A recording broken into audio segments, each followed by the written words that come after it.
RSSും സംഘപരിവാറുമൊക്കെ തന്നെ ഇത്രയും നാളുകളായി നമ്മളോട് പറഞ്ഞുകൊണ്ടിരുന്നൊരു കാര്യം, അവർ വാദിച്ചുകൊണ്ടിരുന്ന ഒരു കാര്യം, അവർ അതിനുവേണ്ടി കേസ് കൊടുത്ത് ചില കേസുകളിൽ വിജയിച്ചുകൊണ്ടിരുന്നൊരു കാര്യവും എന്ന് പറയുന്നത് നാഥുറാം വിനായക് ഗോഡ്സെ എന്ന് പറയുന്നയാൾ. അദ്ദേഹം യഥാർത്ഥത്തിൽ നമുക്കറിയാലോ ഗാന്ധിയുടെ ഘാതകനാണ്, ഗാന്ധിയെ വെടിവെച്ച് കൊന്നയാളാണ്. അപ്പോൾ അദ്ദേഹം ഒരിക്കലും RSSകാരനായിരുന്നില്ല. RSSൽ നിന്നൊക്കെ വിട്ടതിന് ശേഷമാണ് അദ്ദേഹം ഈ പ്രവർത്തനങ്ങളിലേക്ക് മുഴുകിയത്. അദ്ദേഹം ഹിന്ദു മഹാസഭയുമായിട്ടൊക്കെ ചില ബന്ധങ്ങളുണ്ടായിരുന്നു എന്നുള്ളതാണ് അവർ പറഞ്ഞുകൊണ്ടിരിക്കുന്നത്. അതല്ലാതെ പറയുന്ന ആളുകൾക്കെതിരെ സംഘപരിവാറും RSSും ഒക്കെ തന്നെ കേസിന് പോയിരുന്നു.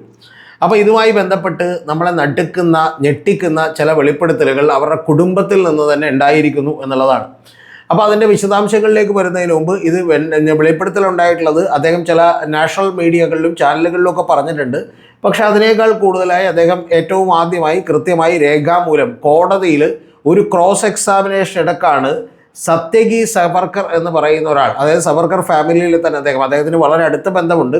ആ ബന്ധത്തിൽപ്പെട്ട ഒരാൾ ഇത്തരത്തിലുള്ള ഒരു മൊഴി കൊടുത്തേക്കണം. അപ്പോൾ ഈ മൊഴി കൊടുത്തേക്കുന്നതിൻ്റെ കാരണം എന്താണ് എന്നുള്ളതിലേക്ക് ഞാൻ വരാം. 2023 മാർച്ച് 5 UK അവിടുത്തെ ചില ഒരു സൗഹൃദ സദസ്സിൽ പ്രവർത്തകരുമൊക്കെ ആയിട്ട് സംവദിക്കുന്ന സമയത്ത് രാഹുൽ ഗാന്ധി ചില പരാമർശങ്ങൾ നടത്തിയിരുന്നു. ലണ്ടനിൽ വെച്ച് സവർക്കറും അദ്ദേഹത്തിൻ്റെ അനുയായികളും ഗാന്ധി വധത്തിൽ പങ്കാളികളാണ് എന്ന തരത്തിൽ സംസാരിച്ചു എന്നുള്ളതിനാണ് മാനനഷ്ട കേസ് കൊടുത്തത്. കൂടാതെ ഒരു മുസ്ലിം വ്യക്തിയെ മർദ്ദിച്ചതായി പറഞ്ഞുകൊണ്ട് സവർക്കർ ഒരു പുസ്തകം എഴുതി എന്നൊക്കെ പറഞ്ഞുകൊണ്ട് ചില പരാമർശങ്ങൾ നടത്തി. അപ്പോൾ ഈ പരാമർശങ്ങളുമായി ബന്ധപ്പെട്ട് ഒരു മാനനഷ്ട കേസ് കൊടുത്തു. അപകീർത്തി കേസ് കൊടുത്തത് സത്യകി സവർക്കറാണ്. അപ്പോൾ ഈ സത്യകി സവർക്കറെ നമ്മുടെ രാഹുൽ ഗാന്ധിയുടെ അഡ്വക്കേറ്റ് അദ്ദേഹം മിലിന്ദ് പവാറാണ്. അദ്ദേഹം യഥാർത്ഥത്തിൽ ഇവരെ ക്രോസ് ചെയ്തു. ആ ക്രോസ് ചെയ്തപ്പോഴാണ് ചില ഞെട്ടിക്കുന്ന കാര്യങ്ങൾ ഇദ്ദേഹം വെളിപ്പെടുത്തിയത്. ആദ്യം നമുക്ക് ഈ പറയുന്ന സത്യകി സവർക്കർ ആരാണ് എന്നുള്ളതൊന്നറിയണം. സത്യകി സവർക്കർ എന്ന് പറയുന്നത് VD സവർക്കറുടെ അനിയൻ നാരായൺ സവർക്കർ ഉണ്ട്. ആ നാരായൺ സവർക്കറുടെ മകൻ അശോക് സവർക്കർ ഉണ്ട്. അശോക് സവർക്കറുടെ മകനാണ് ഈ സത്യകി സവർക്കർ എന്ന് പറയുന്നത്. എന്ന് പറഞ്ഞാൽ ക്ലാരിറ്റിയോടുകൂടി പറയാം, VD സവർക്കറുടെ അനിയനുണ്ട് നാരായൺ സവർക്കർ. ആ നാരായൺ സവർക്കറുടെ മകനാണ് ഈ പറയുന്ന സത്യകി സവർക്കർ എന്ന് പറയുന്നത്. കൂടാതെ ഇദ്ദേഹത്തിന് നാഥുറാം ഗോഡ്സെയുടെ ഫാമിലിയുമായിട്ടും ഒരു ബന്ധമുണ്ട്. കാരണം നാഥുറാം ഗോഡ്സെയുടെ അനിയൻ ഗോപാൽ ഗോഡ്സെ, അതായത് ആ ഗോപാൽ ഗോഡ്സെയുടെ മകൾ ഹിമാനി ഗോഡ്സെയാണ് ഇദ്ദേഹത്തിൻ്റെ അമ്മ. അത് ഹിമാനി ഗോഡ്സെ എന്നാണ് അവർ ഇങ്ങോട്ട് കല്യാണം കഴിഞ്ഞപ്പോഴത്തേക്കും ഹിമാനി സവർക്കർ എന്നായി. അവരാണ് ഇദ്ദേഹത്തിൻ്റെ അമ്മ. എന്ന് പറഞ്ഞാൽ നമ്മുടെ VD സവർക്കറുടെ അനിയൻ നാരായൺ സവർക്കറുടെ മകൻ അശോക് സവർക്കറുടെ ഭാര്യയാണ് ഈ പറയുന്ന പോലെ ഹിമാനി സവർക്കർ. അപ്പോൾ ഒന്ന് സവർക്കറുടെ ഫാമിലിയിൽ നിന്നുള്ള അനിയൻ്റെ ഈ പറഞ്ഞ പോലെ മകനാണ് ഇദ്ദേഹത്തിൻ്റെ അച്ഛൻ.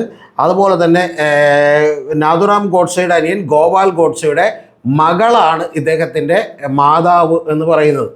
അപ്പോൾ അദ്ദേഹം പറഞ്ഞിട്ടുള്ള ഏറ്റവും പ്രധാനപ്പെട്ട കാര്യം എന്ന് പറയുന്നത് ഈ പറയുന്ന നമ്മുടെ ഗാന്ധി വധത്തിലേക്ക് പോയിട്ടുണ്ടെങ്കിൽ ഗാന്ധി വധത്തിൽ ഒന്നാമത്തെ കുറ്റവാളി എന്ന് പറയുന്നത് പ്രതിയായിരുന്ന ആളെന്ന് പറയുന്നത് നാഥുറാം ഗോഡ്സെയാണ്. രണ്ടാമത്തേത് നാരായൺ ആപ്തെയാണ്. മൂന്നാമത്തേത് വിഷ്ണു കർക്കറെയാണ്. നാലാമത്തേത് മദൻലാൽ പഹാവാണ്. അതുപോലെ അഞ്ചാമത്തേത് ശങ്കർ കി കിസ്തയാണ്. അതുപോലെ തന്നെ ആറാമത്തേത് ഗോപാൽ ഗോഡ്സെയാണ്. ഏഴാമത്തേത് വിനായക് ദാമോദ് സവർക്കറാണ്. പിന്നെ ഡോക്ടർ VS പർച്ചൂര, ഇത്തരത്തിലുള്ള ആളുകളാണ് അതിനകത്ത് പ്രതികളായിരുന്നത്. ആ പ്രതികളായിട്ടുള്ള 2 പേർ നാഥുറാം ഗോഡ്സെയും നാരായൺ ആപ്തെയും വധശിക്ഷയ്ക്ക് വിധിച്ചു. അതുകൂടാതെ ഈ നാഥുറാം ഗോഡ്സെയുടെ അനിയനായിട്ടുള്ള ഗോപാൽ ഗോഡ്സെയെ ജീവപര്യന്തത്തിന് വിധിച്ചു. ശിക്ഷയുടെ കാലാവധി കഴിഞ്ഞ് ഇദ്ദേഹം പൂനെയിൽ ഏതാണ്ട് താമസിച്ചു വരികയായിരുന്നു. 30-35 വർഷത്തോളം അദ്ദേഹം അവിടെ താമസിച്ചു. ദിനപത്രങ്ങളിൽ പല ലേഖനങ്ങളും പുസ്തകങ്ങളും ഒക്കെ എഴുതിയിട്ടുണ്ട്. അപ്പോൾ അദ്ദേഹം ഈ പറയുന്ന എന്ന് പറഞ്ഞാൽ അപ്പോഴും അദ്ദേഹം ശരിക്കും സംഘപരിവാരത്തിന് വേണ്ടി പണിയെടുക്കുകയായിരുന്നു എന്നാണ് നിരവധി ആരോപണങ്ങളൊക്കെ ഉള്ളത്. അതുമായി ബന്ധപ്പെട്ട് മറ്റ് കഥകളൊക്കെ ഉണ്ട്, ഞാനിപ്പോൾ അതിലേക്ക് പോകുന്നില്ല. അപ്പോൾ യഥാർത്ഥത്തിൽ ഈ പറയുന്ന എൻ്റെ മാതൃപിതാവ് ഇദ്ദേഹം പറഞ്ഞേക്കണ വാചകം ഇതാണ്. ഓഗസ്റ്റ് 17 വിചാരണയിൽ അദ്ദേഹം പറഞ്ഞേക്കണ കാര്യം എന്ന് പറയുന്നത്, എൻ്റെ മാതൃപിതാവ് ഗോപാൽ റാവു ഗോഡ്സെയും സഹോദരൻ നാഥുറാം ഗോഡ്സെയും, അതായത് അദ്ദേഹത്തിൻ്റെ എൽഡർ ബ്രദറായിട്ടുള്ള നാഥുറാം ഗോഡ്സെയും RSSൻ്റെ സജീവ പ്രവർത്തകരായിരുന്നു. കൂടാതെ നാഥുറാം ഗോഡ്സെ ഹിന്ദു മഹാസഭ എന്ന രാഷ്ട്രീയ പാർട്ടിയിലും അംഗമായിരുന്നു. ഇത് എല്ലാം തന്നെ കൃത്യമായി ഇദ്ദേഹം പറയുന്നത് അവരൊരിക്കലും RSS വിട്ടിരുന്നില്ല. അവർ RSSൽ ഉണ്ടായിരുന്നു എന്നുള്ളതാണ് ഇദ്ദേഹം മൊഴി കൊടുത്തേക്കുന്നത്. അപ്പോൾ ഇതുമായി ബന്ധപ്പെട്ട് മറ്റ് നിരവധി വിവരങ്ങൾ കൂടി ഇപ്പോൾ പുറത്തേക്ക് വന്നിട്ടുണ്ട്. എന്ന് പറഞ്ഞാൽ ഈ കോടതിയെ തന്നെ ചോദ്യം ചെയ്തുകൊണ്ട് ഹൈക്കോടതിയിലേക്ക് മറ്റൊരു അഡ്വക്കേറ്റ് കൂടി കേസുമായി പോയിട്ടുണ്ട്. അദ്ദേഹത്തിൻ്റെ പേരെന്ന് പറയുന്നത് പങ്കജ് ഫട്നാവിസ് എന്നാണ്. അദ്ദേഹം ബോംബെ ഹൈക്കോർട്ടിൽ ചെന്ന് പറഞ്ഞേക്കുന്ന ഒരു പ്രധാനപ്പെട്ട കാര്യമെന്ന് പറയുന്നത് ഈ പറയുന്ന പൂനെയിലെ കോടതി എന്ന് പറഞ്ഞാൽ MP-മാരുടെ MLA-മാരുടെ ഒക്കെ കേസുകൾ കൈകാര്യം ചെയ്യുന്നൊരു കോടതിയാണ്. ആ കോടതി ഈ പറയുന്ന പോലെ ആ കോടതി യഥാർത്ഥത്തിൽ ഈ ക്രിമിനൽ ഡിഫോമേഷൻ കേസിൽ അവർക്കുള്ള ജുറിസ്ഡിക്ഷനൊക്കെ തന്നെ അവർ മറികടന്നുകൊണ്ട് അവർ പലപ്പോഴും ഈ പറയുന്ന സവർക്കർ ഭീരുവാണോ അതോ ധീരനാണോ എന്നൊക്കെയുള്ള സംശയങ്ങളിലേക്ക് കൂടി പോകുന്നു. അതൊന്നും അനുവദിക്കാൻ കഴിയില്ല, അതിലേക്ക് ഇടപെടണം എന്ന് പറഞ്ഞുകൊണ്ടാണ് യഥാർത്ഥത്തിൽ ഈ പറയുന്ന പങ്കജ് ഫട്നാവിസ്, അദ്ദേഹം ഒരു പ്രൊഫസറാണ്, അദ്ദേഹം കോടതിയിലേക്ക് പോയേക്കണത്. ഇതിൽ ഇത്തരത്തിൽ ഈ പറയുന്ന ഇടപെടണം എന്ന് പറഞ്ഞുകൊണ്ട് അദ്ദേഹം കൊടുത്തിട്ടുള്ള ഹർജി ഹൈക്കോടതി നിരസിക്കുകയും അവിടെ യഥാർത്ഥത്തിൽ ഈ പറയുന്ന അദ്ദേഹം നേരത്തെ ഈ കോടതിയിൽ, അതായത് ഈ പൂനെയിലെ കോടതിയിൽ തന്നെ ഇത്തരത്തിലൊരു ഹർജിയായി പോയിരുന്നു. പക്ഷേ ആ കോടതിയിൽ ഹർജിയായി പോയപ്പോൾ അവിടുത്തെ ഈ പറയുന്ന പോലെ അമോൽ സിൻഡെ എന്ന് പറയുന്ന ജഡ്ജി അദ്ദേഹം ഇത് റിജക്റ്റ് ചെയ്യുകയും കൂടാതെ 20,000 രൂപ ഈ പറയുന്ന കോടതിയുടെ സമയം വേസ്റ്റാക്കിയതിന് നൽകണം എന്നുള്ളത് കൂടി പറഞ്ഞിട്ടുണ്ട്. അപ്പോൾ ഇത്തരത്തിലുള്ള കാര്യങ്ങളൊക്കെ തന്നെ സംഭവിച്ചുകൊണ്ടിരിക്കുന്നു. എന്ന് പറഞ്ഞാൽ ഈ കോടതിയിൽ നടക്കുന്ന സംഭവ വികാസങ്ങളെല്ലാം തന്നെ സംഘപരിവാറിനെ വല്ലാതെ അസ്വസ്ഥമാക്കിക്കൊണ്ടിരിക്കുന്നു എന്നുള്ളതാണ്. സംഘപരിവാർ ഇതിൻ്റെ പുറത്ത് എന്താണ് ചെയ്യുക എന്നുള്ളത് അറിയില്ല. ഇപ്പോൾ ട്വിറ്ററിലൊക്കെ തന്നെ വളരെ വ്യാപകമായൊരു പ്രചരണം നടക്കുന്നുണ്ട്. ആ പ്രചരണം എന്ന് പറയുന്നത് it's a time to disown Savarkar എന്നാണ്. എന്ന് പറഞ്ഞാൽ സവർക്കറെ ഡിസോൺ ചെയ്യാൻ സമയമായിരിക്കുന്നു എന്നുള്ളതാണ് പറഞ്ഞേക്കുന്നത്. എന്ന് പറഞ്ഞാൽ ഈ ട്വിറ്ററിലൊക്കെ തന്നെ വ്യാപകമായി ഇപ്പോൾ ഇത് ഇന്ത്യ മുഴുവൻ പ്രചരിച്ചുകൊണ്ടിരിക്കുകയാണ്. യഥാർത്ഥത്തിൽ ഈ പറയുന്ന നമ്മുടെ സത്യകി സവർക്കർ അദ്ദേഹം വളരെ ചെറുപ്പക്കാരനായിട്ടുള്ള ഒരാളാണ്. അദ്ദേഹം മറ്റ് നിരവധി നാഷണൽ മീഡിയ ചാനലുകൾക്ക് വന്നിട്ട് ഇത് തന്നെ ആവർത്തിക്കുന്നുണ്ട്. അദ്ദേഹത്തിൻ്റെ ഭാര്യാപിതാവും അതുപോലെ തന്നെ ഈ പറയുന്ന പോലെ അദ്ദേഹത്തിൻ്റെ ബന്ധുവുമായിട്ടുള്ള നാഥുറാം ഗോഡ്സെയും അതുപോലെ തന്നെ ഗോപാൽ റാവു ഗോഡ്സെയും ഒക്കെ തന്നെ കൃത്യമായി RSSൻ്റെ പ്രചാരകരായിരുന്നു. അത് ഈ പറയുന്ന സമയത്തും, അതായത് ഗാന്ധി വധം നടക്കുന്ന സമയത്തുമൊക്കെ തന്നെ അത്തരത്തിൽ പ്രചാരകരായിരുന്നു എന്നുള്ളതാണ് പറയുന്നത്. അപ്പോൾ ഇതിൽ യഥാർത്ഥത്തിൽ RSSും സംഘപരിവാറുമൊക്കെ ഇനി എന്താണ് മറുപടി പറയുക എന്നുള്ളതാണ് നമ്മൾ കാത്തിരിക്കുന്നത്. ഇദ്ദേഹം 43 വരെ സവർക്കർ ഹിന്ദു മഹാസഭയുടെ പ്രസിഡന്റ് ആയിരുന്നു. ഇതുപോലെ ആൻഡമാൻ നിക്കോബാർ ജയിലിൽ നിന്ന് വന്നതിന് ശേഷം എന്നുള്ളതടക്കമുള്ള നിരവധി കാര്യങ്ങൾ ഇദ്ദേഹം തുറന്നു പറഞ്ഞിട്ടുണ്ട്. അതിൻ്റെ മുഴുവൻ ഡീറ്റെയിൽസിലേക്ക് ഞാൻ കടന്നിട്ടില്ല. ഏറ്റവും പ്രധാനപ്പെട്ട കാര്യമെന്ന് പറയുന്നത് നിങ്ങൾ ഒന്നുകൂടി കേൾക്കണം. സവർക്കറുടെ അനിയൻ്റെ മകൻ്റെ മകൻ, അതാണ് സത്യകി സവർക്കർ. കൂടാതെ ഈ നാഥുറാം ഗോഡ്സെയുടെ അനിയൻ ഗോപാൽ കൃഷ്ണയുടെ മകൾ, ആ മകളെയാണ് ഈ പറയുന്ന പോലെ അശോക് സവർക്കർ കല്യാണം കഴിച്ചിരുന്നത്. അതായത് അനിയൻ്റെ മകൻ, ഈ പറയുന്ന സവർക്കറുടെ അനിയൻ്റെ മകൻ കല്യാണം കഴിച്ചിരുന്നത് നാഥുറാം ഗോഡ്സെയുടെ അനിയൻ്റെ മകളെയാണ്. അതായത് ഈ വെടിവെച്ച് കൊന്ന, ഗാന്ധിജി വെടിവെച്ച് കൊന്ന ആളുടെ മകളെയാണ്.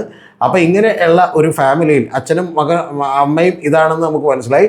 അപ്പോൾ അവരുടെ മകനായിട്ടുള്ള സത്യകി സവർക്കറാണ് എൻ്റെ സവർക്കറെ ആക്ഷേപിച്ചിരിക്കുന്നു എന്ന് പറഞ്ഞുകൊണ്ട് ഈ പറയുന്ന മാനനഷ്ട കേസ് കൊടുത്തിട്ടുള്ളത്. ആ കേസിൻ്റെ ക്രോസ് എക്സാം ചെയ്യുമ്പോഴാണ് യഥാർത്ഥത്തിൽ ഇത്തരത്തിലുള്ള വിവരങ്ങൾ വന്നിട്ടുള്ളത്.